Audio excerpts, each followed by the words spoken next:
Hey everyone, just doing another one of these videos, and it's kind of a rainy day out.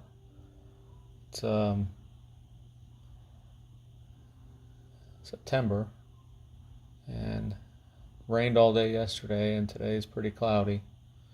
But anyway, just looking at another one of these reviews. This time it's for a beer, which is a seltzer, actually. It's made by Sweetwater. It's a Sweetwater Hydroponics terpene-infused hard and heady seltzer. Hard and heady. That's just weird to say something like that. I guess they were trying to say if you pour it, there's a head on it like a beer. Maybe, maybe not. It's 5% alcohol and 100 calories, which ain't too bad for 5% alcohol. This is the mango flavored, and if you zoom in here, there's a little bit of looks like a marijuana leaf. So you can see that what they were trying to do is, go for the marijuana drinking, because who hasn't drank beer and thought, why can't I have the best of both worlds? Why can't I get high and drink beer at the same time? Well, someone took it upon themselves to try it. Of course, the terpenes are what gives the smell, what gives it the aroma of the marijuana. So, 2% sugars doesn't seem too bad as far as, oh, here we go. All natural flavors, plant-based, 1 gram of sugar, 1 gram of carbs, and of course it's gluten-free like all seltzers pretty much. Let's give it a shot.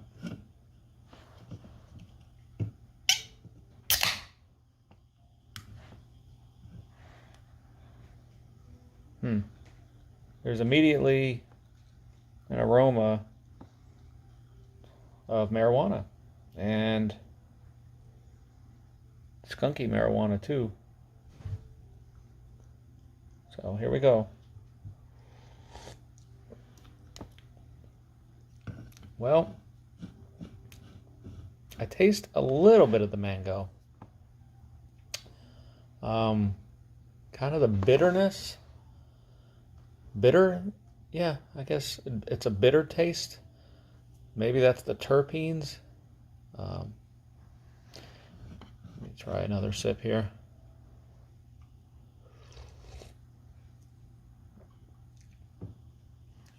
My second sip was actually worse than my first, and I don't think it's going to get any better. There's a bitter aftertaste to it. There's a slight tinge of sweet tart right at first, that I believe is the mango flavorings, but then you immediately go into a bitterness, almost medicine-y taste, and I don't recommend it, and I would not buy this again. Not to mention, now my house smells like a Cheech and Chong movie. So, one thing I'd like to talk about today, as I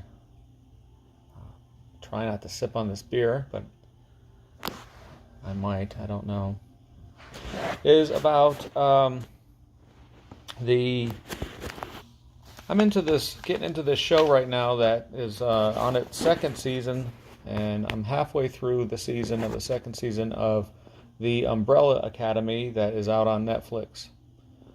I want to say I liked the first season. I really did, and so far the second season is okay. I will admit I like the show. But there's something. Okay, you keep hearing about things that's going on in the world today, that certain networks are bringing out, and you don't believe it, but it kind of seems true. For instance, how movies and music they're just pushing the envelope these days of certain groups and people, and that are getting more favoritism than others. And Netflix, I believe, is definitely on board with the social justice, and they have been for a long, long time. And before I go any further about this review, I want to say that I'm reviewing the first 5 episodes of season 2. Now, I will say season 1 was great. I enjoyed it, especially the second half of it. It's almost like X-Men-ish. But season 2, first 5 episodes, is slowly taking a turn for, I don't want to say political, but it's more social justice than anything. They still have to save the world, yet they're bringing up a lot of social and social justice issues. So, without further ado, I will say that the Umbrella Academy has done good in that they encompass everybody of all races and colors, or whatever you want to call it, into the show.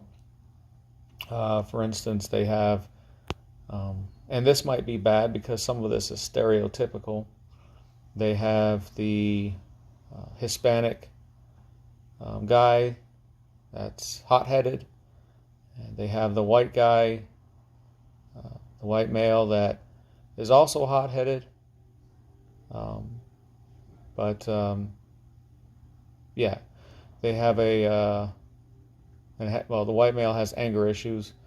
They also have a black woman who I kind of like on the show. She's pretty good. They have the white woman and the the Asian boy and another white male that is the gay character of the show. And he's probably actually my favorite on the show. I think I'm going to try another one of these. Maybe that taste has gone away from it. Oh, God. This is getting worse as it's going along. Probably the same with the video, I know. But anyway. So the first episode of season 2 starts out with it's almost like a carry-on from what happened in the last episode of season 1, kind of tying up some loose ends. And so then when episode 2 happens, that's when the social justice issues start to creep in. And this show, I guess I've been brought to light of certain things that are going on around us, and that you can see that aren't necessarily the case, that they try to push onto us by mainstream media and the like. Of course, this brings up the second episode brings up the black woman who is her name is Allison, and it's almost like she's in a southern town. She's married now, and she's surrounded by white racists. It's 1961, which apparently it seems that most black people in 1961 were probably involved in being hunted down by white racists. That's what it would make you believe anyway. So anyway, but the episode itself starts out with Klaus. And Netflix, I think, it does not really respect religion. It doesn't really, well, at least not Christianity, I don't believe. And it starts with Klaus, and he is like a religious figure. They kind of portray him like a Jesus, except Klaus is a druggie and a sex fiend and pretty much anything else, really. What he'll get his hands on, he'll do. And he's a homosexual as well. So they start him out. He's like Jesus. He's walking in the water just like Jesus would. Not walking on the water, but he's being worshipped like Jesus. On his necklace, instead of a cross, it's a starfish. It's a gold starfish, which may or may not have a gay reference. I'm not really sure. But anyway. And the song that's being played is Sunny from Boney M, which if you ever get into Boney M, that's a good old band from like the 1970s or something, disco era. I kind of like them. But I believe they chose that song to kind of say that he's the son of God, so they say Sunny. Anyway, that's just my assumption anyway. But so yes, there's more racism in that episode. Like I mentioned, all the colors and races are pretty much portrayed in this. For instance, the Diego is the Hispanic male, who I personally don't really like, just because he's kind of hot-headed. I'm starting to get to like him better, but I didn't really like him in season 1. And he kind of is the type that shoots first, asks questions later. So he's got an Indian girlfriend in the episode, but she is going to turn out to have ulterior motives as the show goes on. You'll see that she's not who she seems to be.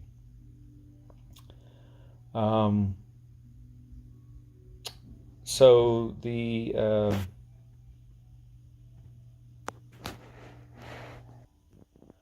So a lot of the racism in that area with Allison and her husband, the husband, for instance, gets beat by white cops. I'm not sure, this may be in a southern setting. I'm not really sure. I didn't pay attention to that detail. But there was a part where, her superpower is to be able to tell someone, I heard that you something, and it could get that person to do something that they want to. Well, she is watching her husband get beat by a white cop, and she says, tells the cop, I heard that you walked away. And he walked away because he was under her trance. And, obviously the husband was like, didn't understand why that happened, and said, there ain't no way a white cop is going to walk away because a black woman tells him to. And possibly that's true back in the day, but there always has to be these days, especially on Netflix, I will say. And the political climate right now and the social climate right now is to push the agenda that there's so much racism in the world, and there always has been, and look how we were treated back then. Look at the bad things that have happened to us, so feel bad for it now. I believe that's, and whether there is some accuracy to that or not, that had happened, and I believe there is, that things like that have happened. It's just amazing that it's still kind of being drummed into our head, which it was in about, I want to say 3 episodes of this, at least 3 episodes of this, the first half of this season. So, anyway, so that was basically about episode 2. The episode, I don't know much about episode 3. Episode 4, um, Klaus was gay, and he met this man in Vietnam. When they go back in time, he sees him in the past, and he tries to tell the guy about not going to the war because the war is worthless, and communism is not going to spread, and it's basically a worthless war. Please don't go to the war, which anybody would do if you had a friend or a lover or whoever. If you could go back in time and to tell them not to make mistakes or not to go to war or not to put themselves in harm's way, who wouldn't do that? I think that was great. But of course, Netflix had to drum into us because the boy was confronted by the father. Klaus was confronted by the boy's father as they were sitting there, and it was obvious they were trying to portray the father as a homophobic white man, and he was telling his son to hit the cue, which the cue is another word for something strange, except they said a different cue word. Hit the cue, and you could see the anger in these eyes towards the gays that they were trying to portray, and so another thing, so there's the gay homophobic stuff that they're trying to say that the white man does, and the angry parent or the angry people of the past generations, how they weren't tolerant. They weren't tolerant back then of gay people. And see, this is what we had to put up with here. Definitely victimhood here. And see what we had to put up with. So on to the rest of the episode. Another thing that they tried to portray was the gayness. For instance, Vanya, who played by Ellen Page, is in there, and she in real life is I believe a lesbian, and she, in fact, I know she is. She's married to a woman in real life. Well, I guess she's watching someone's kids or being a caretaker at this couple's home, and the couple, the housewife, she I guess they come on to each other during that time, and she confides in her that she doesn't like her husband, and he comes off as this cocky white man. You know what I mean? This cocky white man is cruel to his wife because he wants to spend time with her. You know what I mean? How dare he? How dare he? Anyway, so onto that episode, they find out that they are attracted to each other, and so on to episode 5. It wakes up. Vanya and the wife sleep together. They wake up with the sun shining on each other in the room, offering each other coffee. Birds are singing. A pretty song is playing, and just like they're a regular married couple. And the pretty song that's playing and just the ambiance of the situation just kind of further drums in that, see, people, this past thing with the homophobic, how cruel people can be towards gay people, how cruel they can be. But this next episode tells you, see how beautiful it can be with a gay person. See how beautiful it is. Birds are singing. We're just like a regular couple. Why can't we be treated like a regular couple? We're just like it. So anyway, it's the uplifting music, and they play. Once the uplifting music starts, right after they say, if they could be together somehow without, just with the couple's son and without the husband, they would do it right now. And because he's such a bad guy, and then he comes home and he wants to spend time with his wife and his family. He gets a promotion at work, and she doesn't really congratulate him. The wife doesn't, and the Ellen Page character will congratulate him, and he says, "See, um, that's how you're supposed to congratulate the consummate um, conquering breadwinner." He explains that that day he wants to have time with his family and do good things for them. And then ominous music plays as he's doing that. And of course, he complains to her that he wants some attention and he wants to spend time with her. And you could hear the ominous music playing to the point that Ellen Page breaks the glass in the window. So I just have a feeling it's not going to end well when it goes on to the further episodes of the season for that poor white guy. I think he just picked the wrong show to be on. He probably would have done better, maybe something in the 80s, like Cheers or something like that, or maybe something in the 60s or 70s. I don't really know. I just think that shows these days, I don't think the white man fares well in shows these days.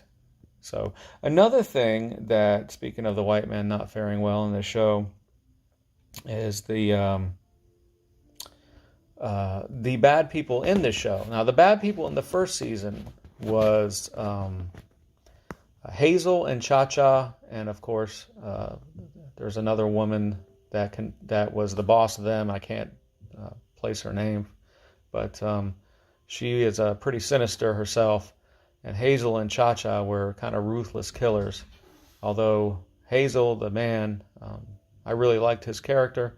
I think he ends up dying in the first episode of the season, maybe. So, but anyway. So the bad people in this season are these Swedish / German /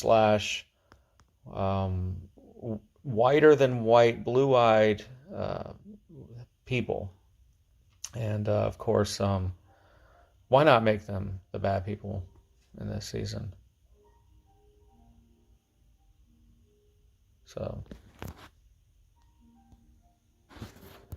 So anyway, so here we are at this on this episode. One thing about Ellen Page is there was a episode of the Stephen Colbert show where he interviews her, and I can't think of many people in this world where I would have less of anything in common with them. I think it's somewhere in the 2 minute something mark. Stephen Colbert moves closer. I guess, I don't know what he was doing. I don't think he was trying to accost her or nothing. And she moves away like he had a plague. And it's pretty comical. She's very...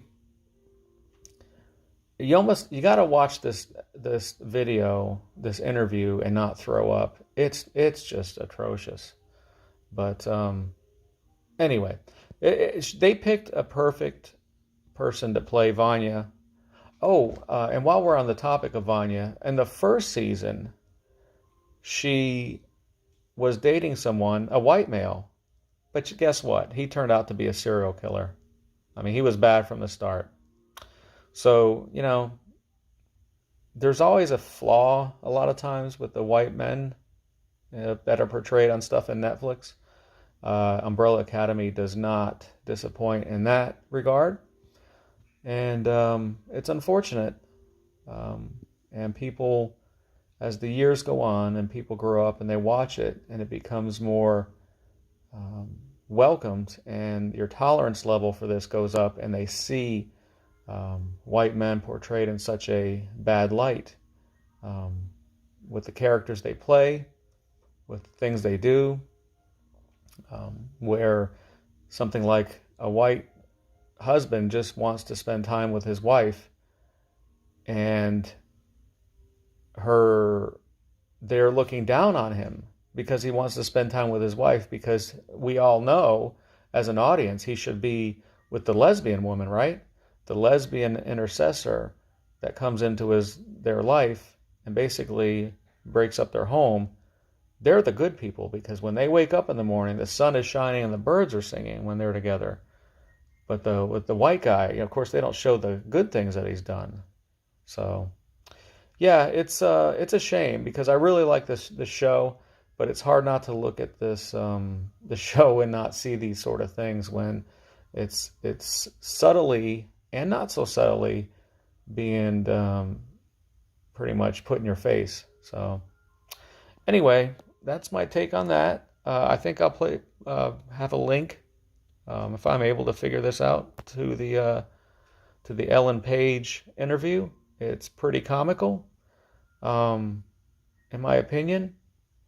And you could tell she's definitely an actress. But anyway, so don't try this beer. Watch Umbrella Academy if you like if you can tune out the stuff, the subtle bad people, or white men are bad subtleties, and the heavy gay influence. If you can tune that out and not be affected by it, then look over that. Not let that bother you. Then it's a pretty decent show. It's entertaining. But if not, and you're influenced by that sort of thing, I don't recommend it. So, okay, signing out.